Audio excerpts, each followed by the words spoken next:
संजय, हमारी आवाज सुन पा रहे हैं क्या?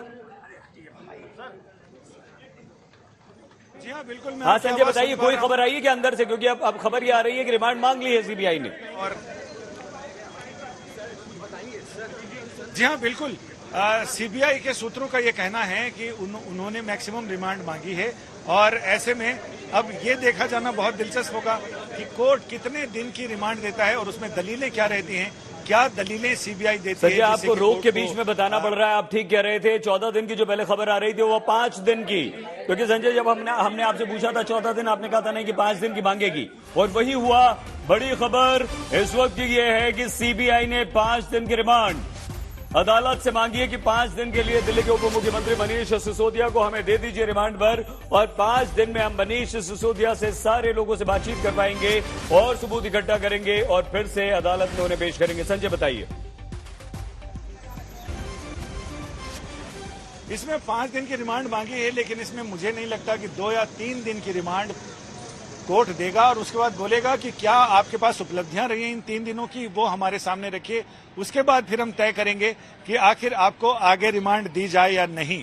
तो ये कुल मिलाकर बहुत ही क्रूशियल मौका है और यही होता है कि जितने दिन की रिमांड मांगी जाती है, बहुत कम बार ऐसा होता है कि उतने दिन की ही रिमांड अदालत दे दे।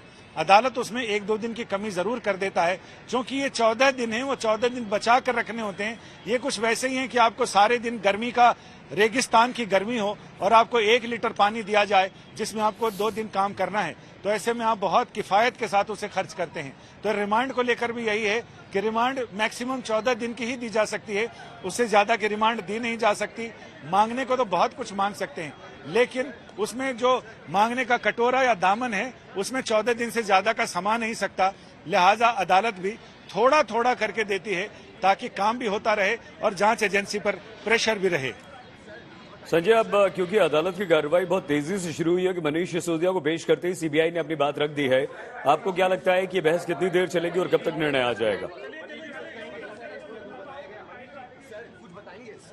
मुझे लग रहा है कि 5 बजे से पहले तक निर्णय आ जाना चाहिए, क्योंकि आज पहली पेशी है। पहली पेशी में कोर्ट को एक तो हिस्ट्री सारी बतानी पड़ती है, कोर्ट शीट पूरी बतानी पड़ती है केस की, और केस हिस्ट्री बताने के साथ साथ ये बताना पड़ता है कि आखिर हमें गिरफ्तार करने की नौबत क्यों आई, किस ग्राउंड पर हमने इनको गिरफ्तार किया है और आगे हम इनसे क्या क्या चीजें निकलवा सकते हैं जो केस की तह तक पहुंचने में, मुकदमे की तह तक पहुंचने में जरूरी है।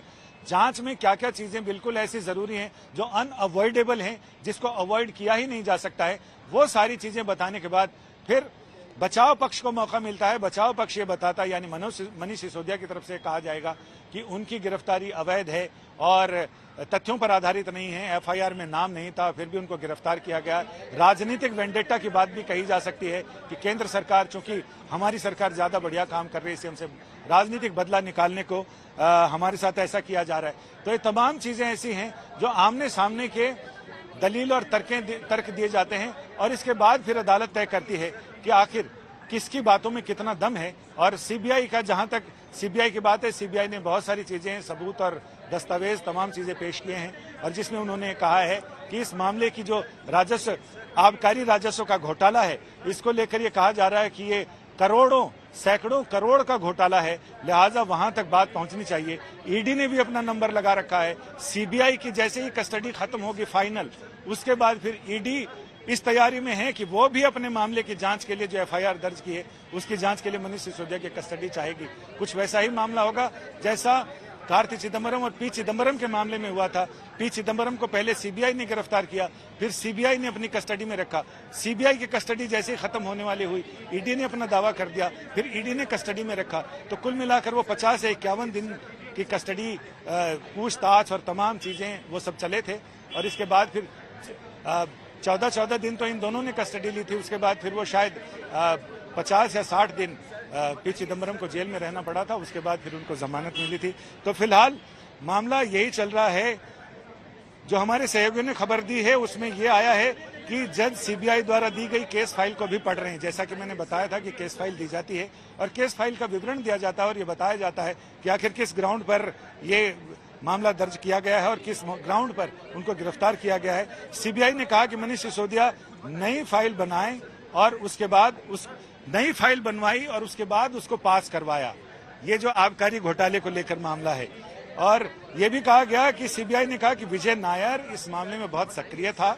विजय नायर के मुख्यमंत्री के साथ और मनीष सिसोदिया के यहाँ आना जाना भी था और एक शराब निर्माता के एक समूह में, उस समूह से घूस मांगी गई पॉलिसी में मनचाहा बदलाव करने के लिए। ये बहुत अहम बात सीबीआई ने कही है कि शराब निर्माता कंपनियों से, उन शराब निर्माता कंपनियों के हित में पॉलिसी में बदलाव करने के लिए उनसे रिश्वत मांगी गई। दक्षिण भारत के एक समूह है जो शराब का निर्माण करता है, उसके एक व्यक्ति ने यह बताया कि वो उसका एक बहुत आला ऑफिसर होटल में रुका था और उसमें 16 मार्च 2021 को वो विजय नायर से मिला था।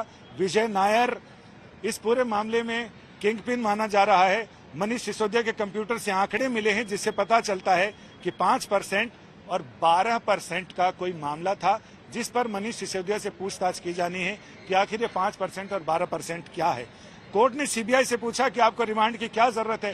जैसा कि मैं बता रहा था कि रिमांड की जरूरत बताई जा रही है। सीबीआई ने कहा कि मनीष सिसोदिया का इस मामले में मनीष सिसोदिया सीधा सीधा कोई जवाब नहीं दे रहे हैं और वो जवाब हासिल करने के लिए उन्हें कस्टडी में लेने की जरूरत है, ताकि जो सारी चीजें मैंने बताई थी वो सारी चीजें अदालत में चल रही हैं कि जिन सवालों का जवाब नहीं दे रहे हैं उन सवालों के जवाब हासिल करने के लिए उन्हें कई अन्य आरोपियों के साथ कन्फ्रंटेशन कराया जाना जरूरी है, यानी उनका आमना सामना कराया जाना जरूरी है।